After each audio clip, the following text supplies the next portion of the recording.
дар ду коргоҳи дузандагии тоҷикони муқими вилояти Твери Федератсияи Россия ки яке дар шаҳри Твер ва дигаре дар ноҳияи Рамишки ҷойгир гардидааст, ҷамъи 160 нафар фаъолияти доимӣ доранд.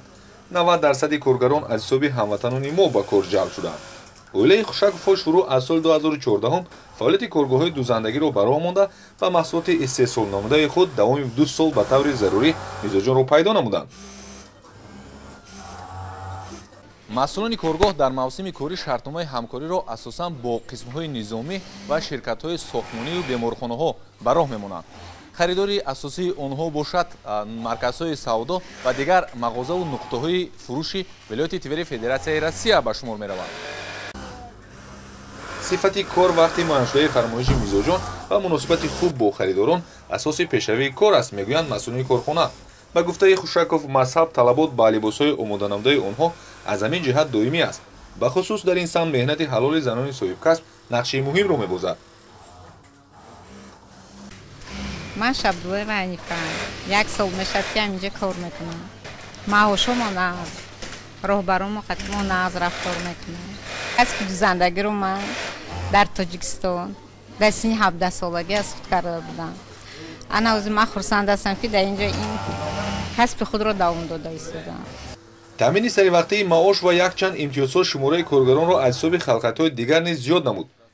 имрӯз дар ин коргоҳҳои дузандагӣ дар баробари ҳамватанон, рӯззабонон, шаҳрвандони ҷумҳурии Ӯзбекистон ва Қирғизистон ҳам фаъолият доранд. Я сама из Киргизии. Здесь работаю уже 1,5 года. Здесь открыли цех, вот таджики. Ну, ребята хорошие. Все устраивает у нас. Зарплаты вовремя дают. Работа всегда есть. Что не бывает так, что когда работа есть, когда нет. У нас круглый год работа есть. чеварони коргоҳҳои дузандагӣ вобаста ба фармоиши мизоҷон дар як шабонарӯз то 200-250 ҷуфт либосҳои ҳархеларо омода мекунанд. оилаи Хушаковҳо мақсад доранд фаъолияти корхонаро аз ин ҳам васеъ намуда шумораи коргаронро ҳадди ақал ба 200 нафар расонанд.